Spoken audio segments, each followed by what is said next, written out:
Okay, just sound check. I mean, am I audible? Yes. Yes. Okay, thanks. Yes, sir, you are audible. So we will start the class today. And so last class we have looked at SS block.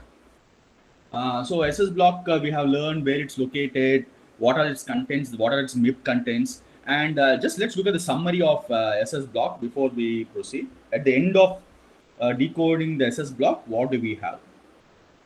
Okay. So by the way, I have uploaded the slides also inside on the classroom. Please have a look at them. Okay. Any issues or any discrepancies, please let me know. Okay. So at the end of decoding the SS block, what do we know? The band you are operating in, KSSB is the offset is the offset from point. I mean, not is the offset from the CRB from which point O reference A reference is measured. We know the system frame number. Okay, we know the SSB index. Okay, we know the half frame in which it is. We know the subcarrier spacing for the following for the MIB, not for the MIB, for the SIB and other things. And we know the SIB1. We know we also got two parameters called PDCCH config SIB1. Okay, that we not. This is what we're going to focus now. So PDCCH config SIB1 is 8-bit sequence that we got. Okay. So we are now going to look at this. We are going to follow this PDCCH config SIB1 to understand SIB1 messages. Okay, that's what we're going to do now. Okay, so at this point we are time and frequency synchronized. Okay, once we decoded the once we synchronized with SSS, PSS, and decoded MIB message, we are time and frequency synchronized. We exactly know at what time the system frame number SFM means the frame starts, the slot starts. We know the frequency synchronized. We are also frequency synchronized to the base station. Okay, so that is what happened till now. So now what we will do is, what is the next thing that's going to get decoded? Okay, the next thing that's going to get decoded is called a SIB1 message.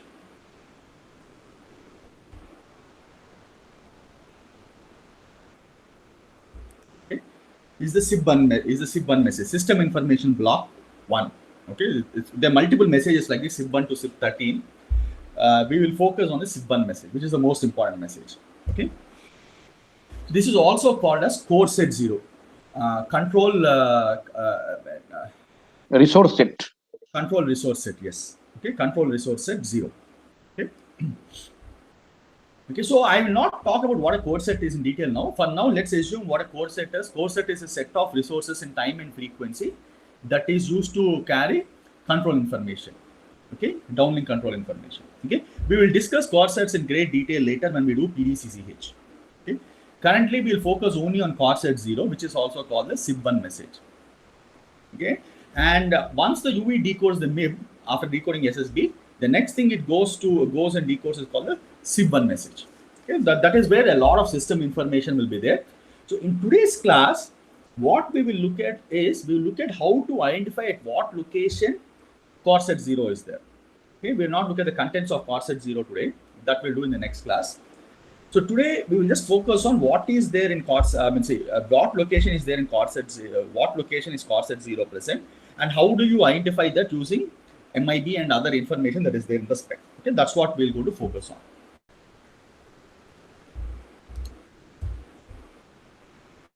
Okay.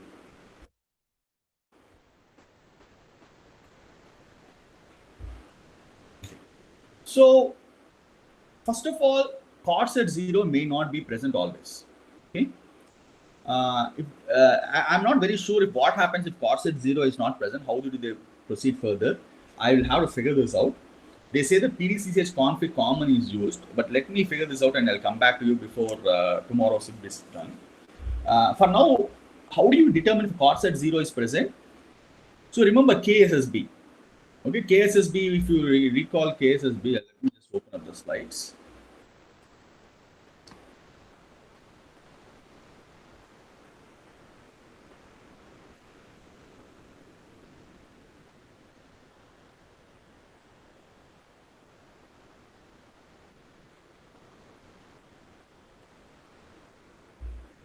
Remember KSSB. Okay. So this KSSB is the offset from this point, this point. So this KSSB is also used to determine if corset 0 is there or not. Okay. So what it says is if KSSB is less than or equal to 23 for FR1, or KSSB is less than or equal to 11 for FR2, then corset 0 is present.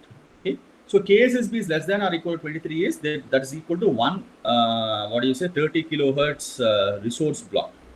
Okay. So if this offset is less than one resource block for 30 kilohertz, okay, then you can assume that corset 0 is there. Otherwise, corset 0 is not there.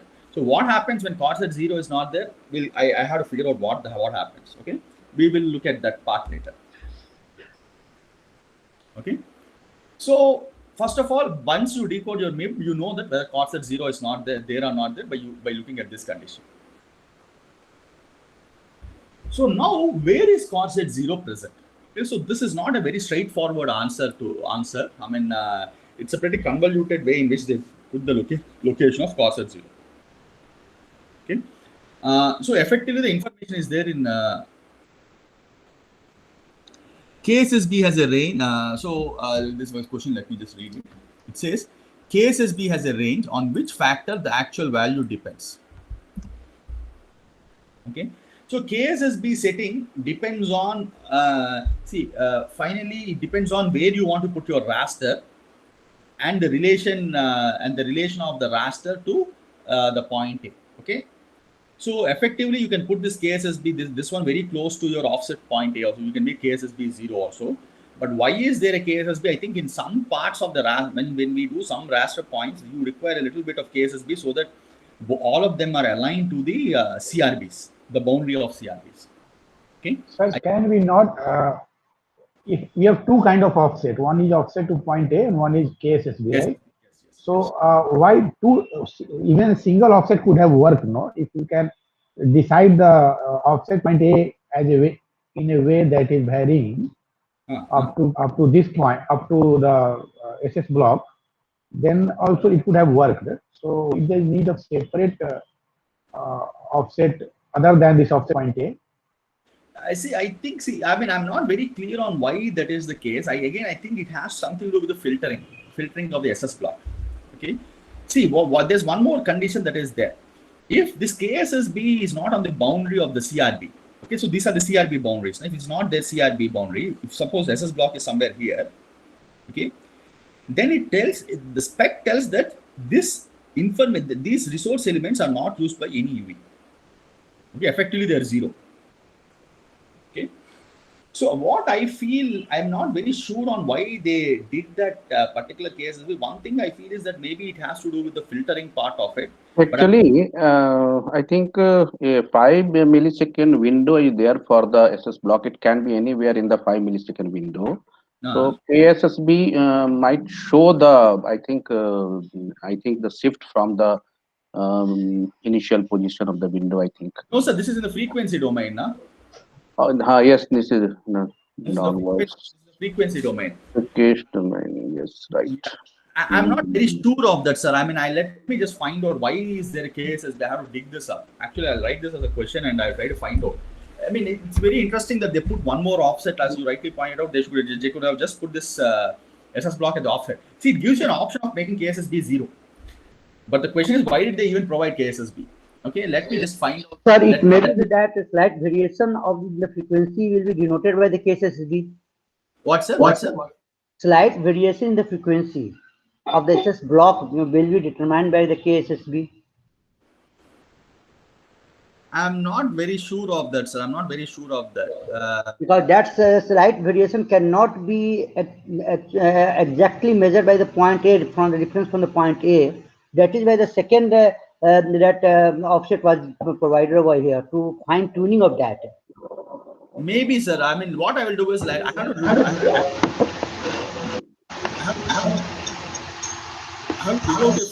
have to dig out a few T-docs. Let me just try to find out why there's one more offset called KSSB. Okay, I mean, I think all these are reasons, but I mean, yeah, it's there even for LTE also. I mean, it's something that's coming from some time, so it will take some time for us to figure out why that particular KSSB is provided. So, but nevertheless, what it says is, where is this thing? So this is the thing. What it says is KSSB also tells you if chord set 0 is there or not, in some sense. But I don't think that's a good. I mean, again, my question is in 5 millisecond window. If how to determine where is the position of the SSB in the time domain? So the time domain, what they do is, as I was telling you, the filter. They put it to whatever 240 subcarrier filter, and what they do is they filter, and at some point you get a correlation, good correlation. Okay, when you get a correlation, what you do is you search for the cyclic prefix. You search for the symmetry of the cyclic prefix. Okay, to lock onto an OFDM symbol. Oh, it depends on the value of the correlation factor, I think. Yeah, it depends on the value of the correlation factor, and you see when you lock on to the SSB, you roughly know which time location you are. You roughly know that you are in some OFDM symbol. Roughly, but the fine tuning of that is required to be determined. No? Is done by cyclic prefix correlation. Cyclic, okay. Okay, so they use the fact that the cyclic prefix is equal to the last parts of the OFDM symbol. They correlate and find out the exact location of the OFDM symbol. Okay, right. Thank you. Okay.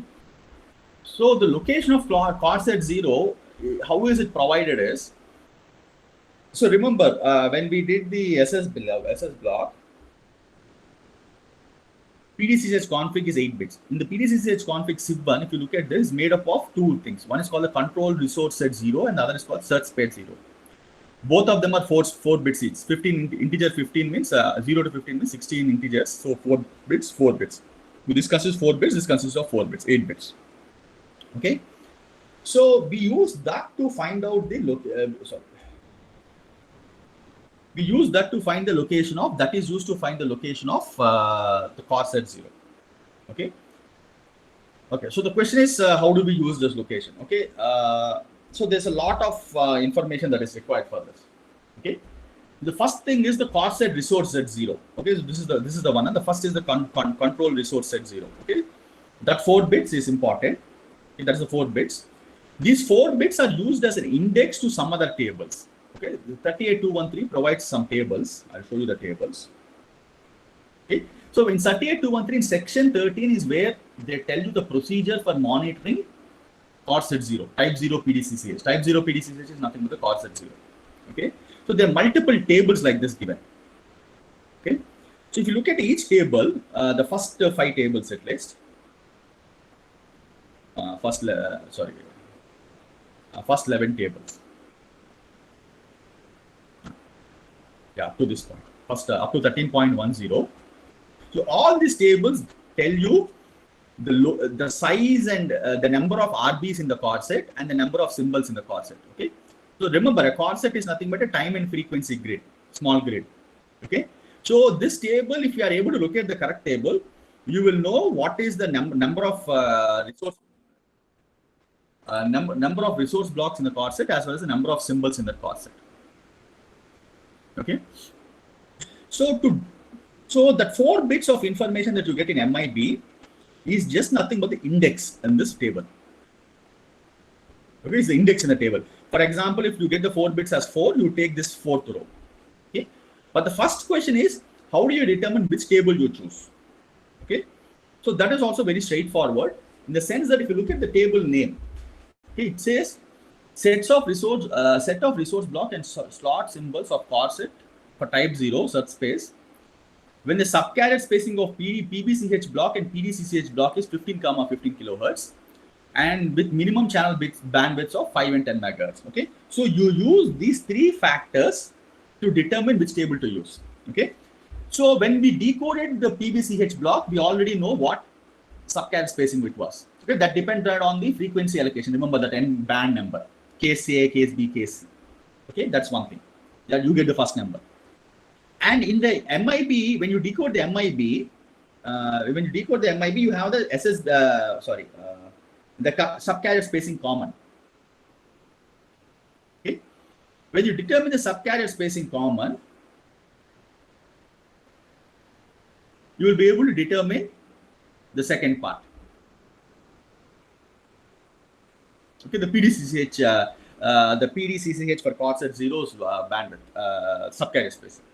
Okay, And the channel bandwidth you already know, minimum channel bandwidth you already know, because you already know the band in which you are there. And from the band, if you look at 381011, it tells you what is the minimum channel bandwidth that supports. Okay. So using these three combinations, you determine which table you are in. Okay. And once you determine which table you are in, then you use the 3-bit index, the 4-bit index that you got from control resource Z0 to find out the row number. Once you find the row number, you know something, you know it is the size of this. For example, if you are a row number 5, you know that it's made of 24 resource blocks and 3 OFDM symbols. Okay, and there's something called offset. I'll come to that. Offset and multiplexing pattern. I'll come to that. Okay, so suppose you got row number 11. It means that there are 48 RBs and 3 symbols. Okay, so did you understand which table you use and how is the index chosen? I'll also give a few more examples, I guess so. Okay, I mean, maybe we'll do the examples later. But that is how this thing is. So essentially, you use the fact that you have decoded, you know the SS subcarrier spacing of the PPCH, you have just decoded it. You know the subcarrier spacing of PDCCH, which is the MIB information, that's their MIB information. You know the minimum bandwidth supported by the frequency band because you decoded the frequency band, so you know which band you are, and from there you can find out the minimum bandwidth supported. Okay, and this combined with the 4 bits that of the control resource at 0, you will be able to pick out the exact table as well as the index in the table. Okay, is that fine?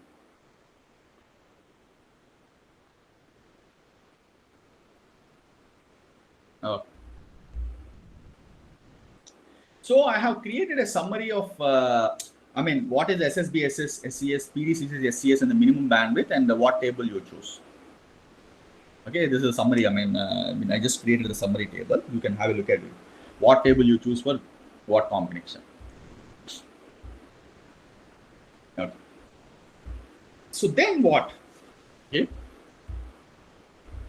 So you already decoded the SS block. So you know your KSSB and you know offset to point A. Okay. So once you find out the correct table, the index of the table, you also pick out, there's something called offset in terms of RBs. Okay. Offset in terms of RBs denotes in terms of the subcarrier spacing common, what is the offset from this line to where the corset 0 is there. Okay. So for example, corset 0 is, so in this case, the offset is there. So our corset 0 frequency location starts at that point. Okay, the frequency location starts at that point for corset 0. So for example, if you have 30 kilohertz SCS for both SSB and PDCCH and band N78, okay, and suppose you put control resource at 0 is equal to 4. What that means is the offset is 4. Okay, 4 RBs, 4 into RBs is 4 into 30 kilohertz. That is 120 kilohertz offset you are there. Okay, so you understood this?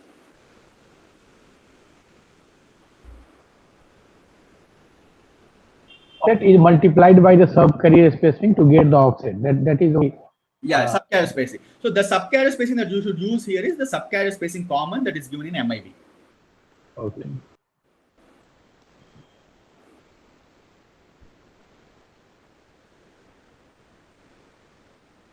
Any other questions? In this table also that is given in the right, there is offset bracket RB, the last column. Resource blocks. So this resource block and this offset in the figure means they are different. They are just index or what? Sorry. Oh, no. Offset means offset 4 means 4 resource blocks is the offset. 4 resource blocks means 4 into 12 into 30 kilohertz. Each resource block is 12 resource elements now. Okay. That's what. So they provide the offset in terms of resource blocks.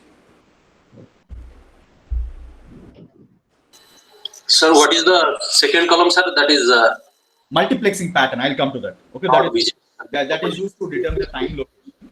So essentially, effectively locate time. Sorry, Chitranjan, I'm going to mute you. So effectively, by first looking at these tables, we get the frequency location of the core set. Okay. So the next question is, we know the frequency location with respect to the SS block, with respect to the frequency location of the SS block. Okay, so we know exactly at what resource element or what resource block core set 0 starts. Okay. The next question is, where is it located in terms of time? Okay, that's what we're going to determine. But before that, let's do a little bit of a few examples. Let's look at the few examples. Okay, this will make it clear. Okay, so by the way, I took this example from shared note. Let us understand these things. Okay, so it says SSB PDCC. So essentially they have put some RRC parameters. So let's look at the RRC parameters and other things and understand the SSB location versus what do you say, the core set 0 location. The core set 0 location. Okay, so it says 30, 30. So SSB is 30 kilohertz SES and PDCC is also 30 kilohertz SES. Okay, so first let's find out and what is the frequency bin for this. I think table 13.4 it says. Okay, okay. Let's look at it here.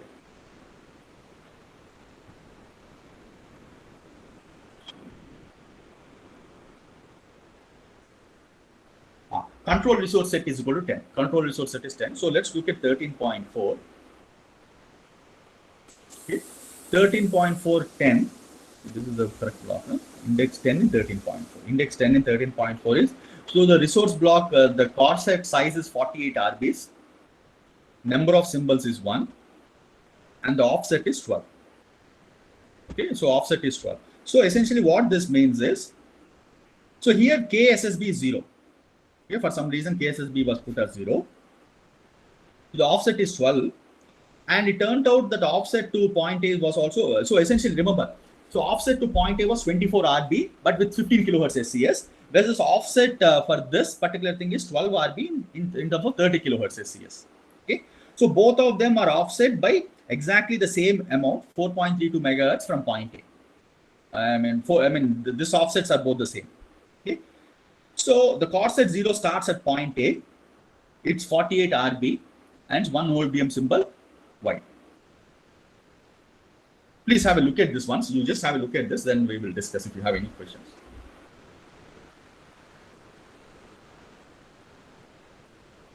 Sir, if number of symbols are more than 1, then it splits half. Over 2 OFDM symbols.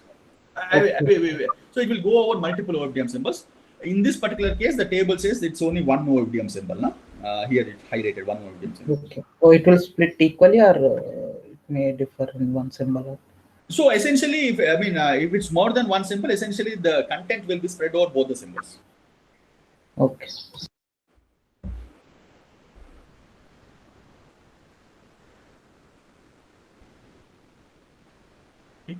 Have a look at this once and then we will discuss this.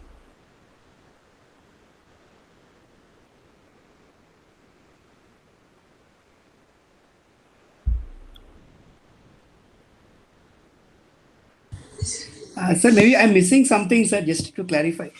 Yes. Sir, SSB consists of this PSS and PDCH. PBCH. Yes, sir. Yes, and sir. PBCH is having MIB. Yes, master information block. Yes. So how this core set is number of RBs is more than SSB size? So this essentially SSB is one small part of your entire resource grid. Okay, so let me just show you this thing.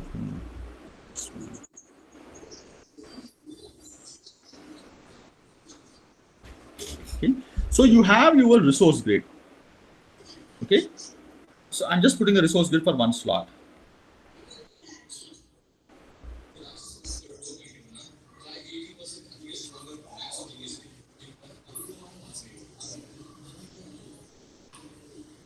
Okay, so in this, your SSB is occupying something like this. Okay, so your SSB is occupying all these resource elements. Okay, this is time. Remember, this is time, and this is your frequency.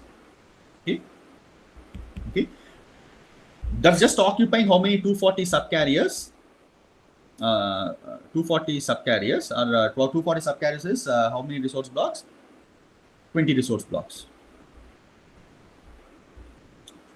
Is it correct? 20 equals 240. Yeah. Yes, yes. And it's occupying 4 OFDM symbols.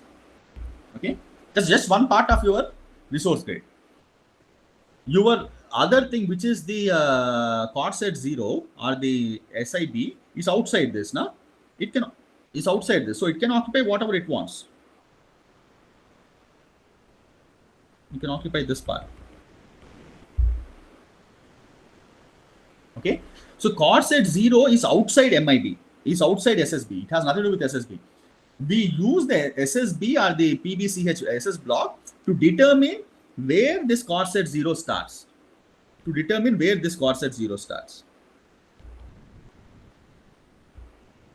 Okay, so when you start on your phone, what happens? First of all, you lock on to your SS block because of the synchronization sequences.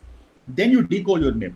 Okay, so after you decode your MIB, you'll get some basic system information, very, very little information. So one of the information that is there in the MIB is effectively a location of your chord set 0. Where is chord set 0 located in relation to the SS block? Because you have already decoded SS block, you know the time frequency grade. So in relation to SS block, where is your chord set 0 present, which is the SIB message, SIB message. Okay. So once you are able to find the sir, here again I want to ask one thing. That yes, in case of offset from A, you are having the subspace carrier that the difference will be 15 kilohertz. Yeah. And with respect to the chord set, it is 30 kilohertz. How can you have two kind of frequency spacing in given instant? The frequency spacing is one. What they say is they give the value in terms of 15 kilohertz.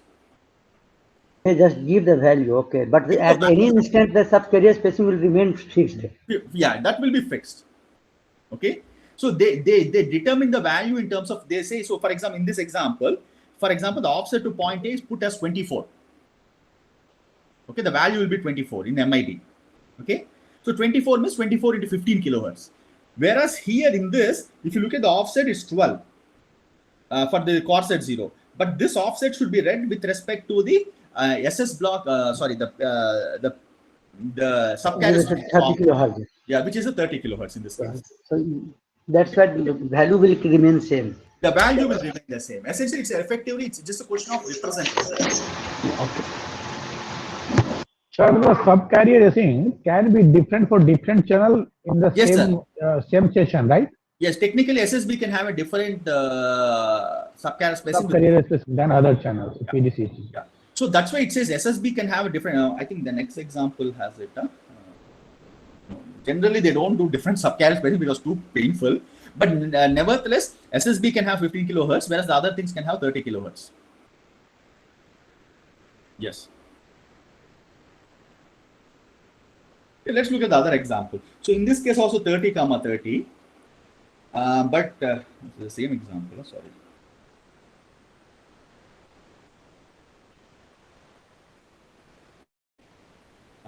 So here the chord set set 0 is 11. In the 11, if you look at it, it's 14 offset RBs. Okay. So from 14 also essentially 14 offset RBs means the chord set 0 is starting at this point. Okay. Earlier it was starting, it was 12 RBs, so it was coming all the way and starting from point A. But now it's starting a little bit above point A. Okay. And in the third example, what is the difference? Again, they took. So offset to point A is also changed to 32 RBs here for some reason. 32 RBs and offset here the offset for chord set 0 is 60. So 16 and 32 match. So they match exactly at point A. Okay. So effectively, what we have to do is we have to look at. I mean, from SSB, to offset to point A, and chord set 0 is in relation with the SSB. How far are you down from SSB? Okay, that tells you the frequency starting point of your chord set 0. Okay. Sir, is there any possibility that that chord set 0 can go below point A? No. Below point A, it cannot go. Yes. I mean, they make sure. I mean, you have to make sure of that in your settings. Okay. Below point A, it cannot go, and it cannot go on the other side also, because there's no negative. I mean, so either it starts at the SSB value, the worst case is it becomes 0, in which offset is 0, in which it starts exactly at the location of the SSB, or it has to come down, it cannot go up because there's no negative value.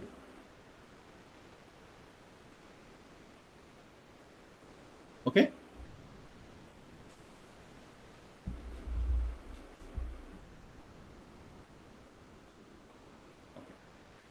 So that determines the frequency location. So now how do we determine the time location? Okay, so essentially the resource grid, we know at what frequency this thing.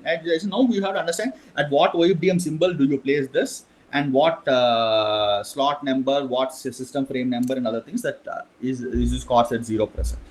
Okay, so to find out that, we use the other 4 bits that we decode. So until now we were using only chord set resource. Sorry, we were using only control resource set 0. Okay, control resource set of the 8 bits that we got in the MIB, we were using only control resource set 0. Now we'll use the search space 0. The search space 0 is the next 4 bits of the PDCSH config SIB1. Okay, so we'll use the search space 0. Okay, so we have to use a combination of the search space 0 as well as the chord set multiplexing pattern. Remember the chord set multiplexing pattern that is there here. There are sometimes ones, there are sometimes other numbers, and I mean, there's some other tables you can see too. I did not put all the tables. Okay, so this chord set multiplexing pattern combined with search space 0 helps us to identify which table to choose for the time understanding the time location of the SIB1 message. Okay, so let's look at the tables once.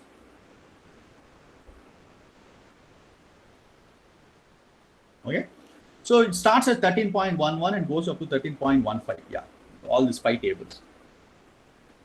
Okay, so what is the table heading?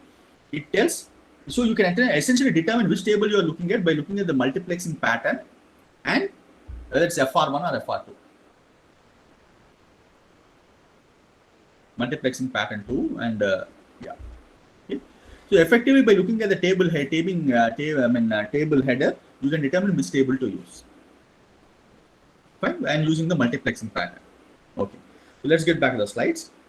So from this table, effectively what we determine is, we determine where does in what time locations is your SIB1 message there. Okay, again as before, it has 16 entries. Each of this table has 16 entries, and you pick up the row by using the 4 bits from the search space 0. Okay, from the MIB you decoded the search space 0. No? So using those 4 bits to determine the index, and from the index you get some values of O, you get the values of M. Okay, and something called the first symbol index. I'll tell you in a minute how do we determine using this. So did you understand how to use the table? Essentially you choose the table by looking at the chord set multiplexing pattern, as well as whether you are in FR1 or FR2 and your subcarrier spacing. Okay, it's very, very self-evident on how you choose your particular table.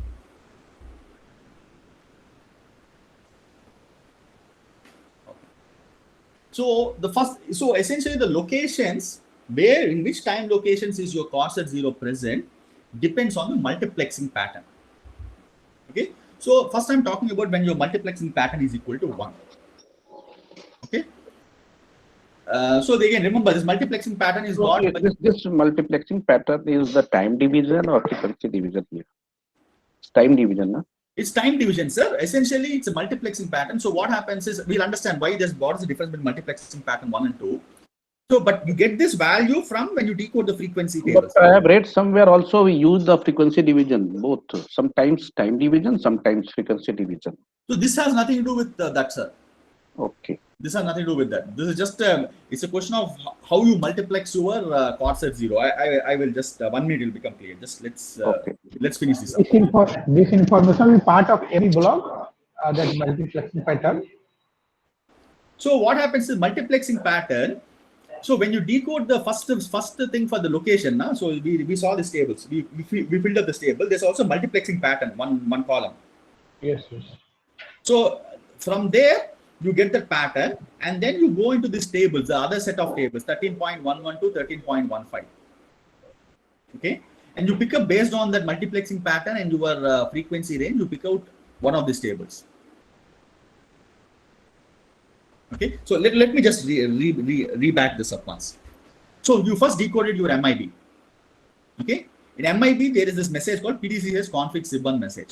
Okay, this has two entries. One is the control set 0, control resource set 0, and search space 0. Okay.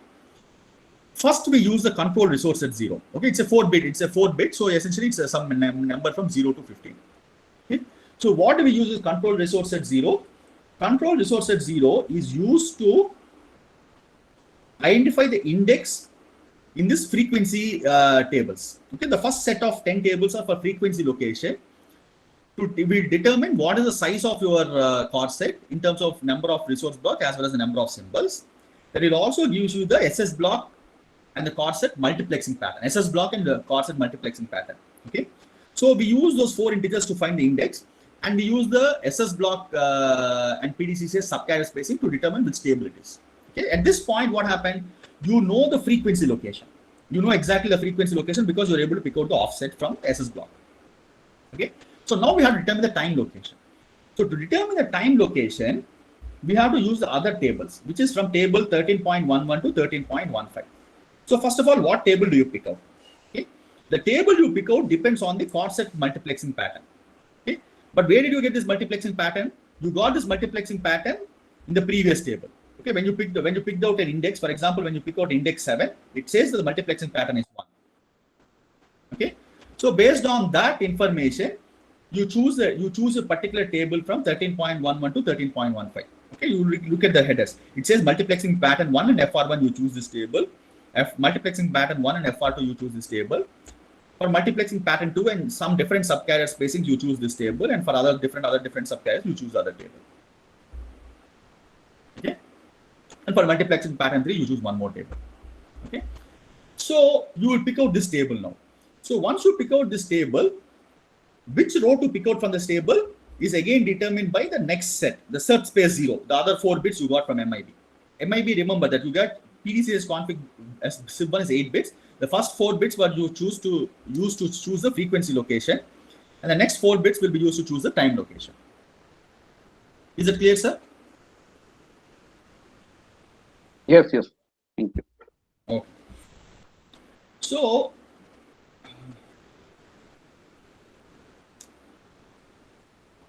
when we look at this table, there's a column called O, there's a column called M, and there's a column called first symbol index. Okay. So you picked out a row. For example, you picked out a row 0. Let's say index is 0.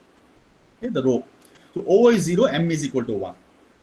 Then there's a formula which says for multiplexing pattern 1, you always, there are two consecutive slots in which the chord set 0 will be there. Okay. Sorry. And what is the slot index at which it starts? That is given by this formula. So O is there in the previous case. O is there in the previous case. Of course, mu is your subcarrier spacing. You remember 2 power 1 or 2 power 0, depending upon your subcarrier spacing. M is also there in the previous table. M is this thing, multiplexing pattern, 1 or half or 1 or half. Okay. What is I? I is nothing but the index of the SS block that you have decoded. Okay. Remember the index, SS block index. Okay, that is something that you decode, that you get when you decode your SS block. Now, so the index also feeds into this. Okay, so the starting slot location N0 depends on the SS block you decoded, from which you got this information from, all this control resource at 0 and other information from. O is this thing that you get from the table. M is also can get to table, and that is the beginning. That is the slot index you choose. Okay. So essentially, when you have multiplexing pattern 1, it will be there in either system frame, even system frames, or odd system frame. It always repeats. Okay. So whether it is there in the even system frame or the odd system frame is determined by this particular equation. If this quantity, whatever this quantity I'm showing here, is even, it's there in the even frame. If whatever this quantity is odd, if it is there in the odd frame. Okay. So from this, you know the system frame number which is there. You know the slot number at which it starts. And this tells you in that slot, the first symbol in the symbol at which it starts.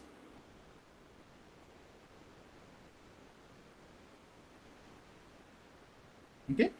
So SFN and symbol we can determine. Yeah. So essentially SFN is SFN, whether it's odd system frame number or odd even system frame number, you know from this thing. You know the slot number in the system frame number by this equation, and you know the OFDM symbol number from this table. Okay. Okay. So from there you exactly know the what do you say, the time location. Okay.